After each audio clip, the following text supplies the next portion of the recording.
That immediate area has, not the entire level of the parking garage, because we have people that we want to be able to leave and come and go. But yeah, that immediate area has been cordoned off. How many witnesses are there to this shooting? I don't have a count on witnesses. Initially, we had misinformation that there were more than one victim. We confirmed that that was not true. And, you know, I just want to say thank you to all the media who were, number one, out here very, very quickly.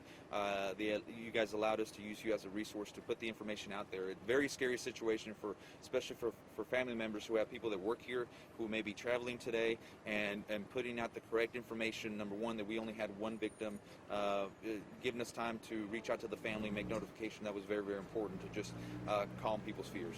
If we can go back earlier to the very beginning of this, did the victim tell someone he had been shot, or did somebody see him be shot? What was the I don't know what the circumstances were, and we have not pulled the 911 tapes. I have not had a chance to review them. Also, as far as video, there may be video. We have not had a chance to review all of it. So at this point, we don't know if the actual crime itself was caught on tape. Are you confident he acted alone? At this point in time, we are confident he acted alone. Do you know how many shots were fired? I don't know how many shots were fired. You know, you haven't confirmed his identity.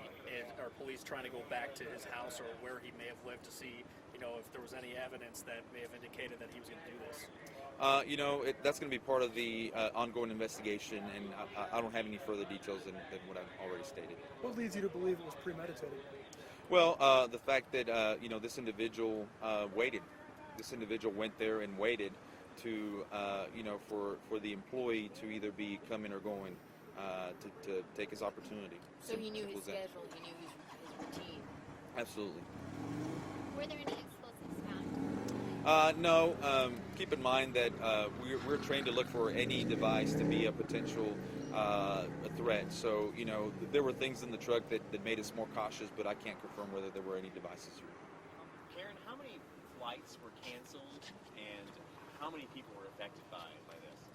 Well, we don't have an accurate head count, but we had at least several hundred people that were in the concourse who were not allowed to leave because we had a lot of people that had come in for flights, were getting ready to board a flight.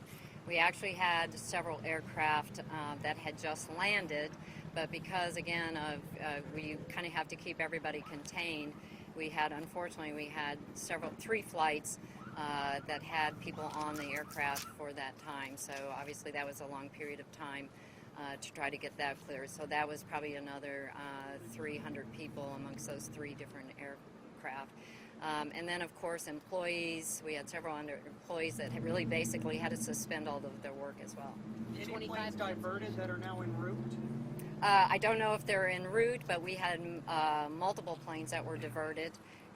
Once we kind of determined what the situation was, the director of airports asked the control tower to do a ground stop, so we stopped all aircraft flying in or out of the airport, and many of those aircraft were diverted to other airports. Which airports were they diverted to? I wouldn't know. There would be all kinds of different airports depending on the airline, where in transit the aircraft was. It could have gone to multiple different airports.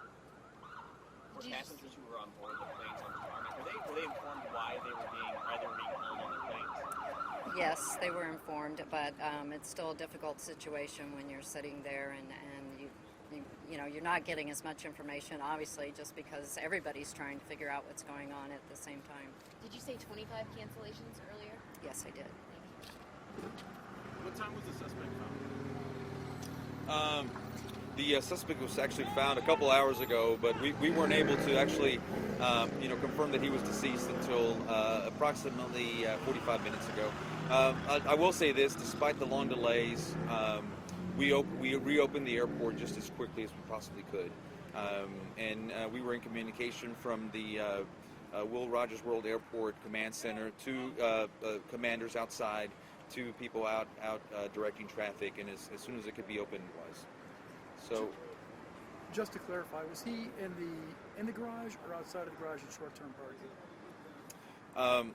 I don't know the difference between short-term and long-term. I can tell you he was in a large parking garage on the second level parked. There is a hotel on site, is that correct? Just by the terminal? What efforts? Yes, there is. What efforts were taken to keep those people safe? Was there ever a thought that maybe he ran in there? Well, basically, in our notification system, we have set up all the tenants on the airport property. So we send out a notification to all of those tenants to shelter in place when we discovered what was going on. Captain, what sorts of things were found in the suspect's truck that made you more cautious? Yes, there was. There was something that was thought to be a device. It was turned out to be not a device. But again, our people were trained to try to locate anything that may be a potential threat. Any other questions? Pretty noisy. What time was the suspect found?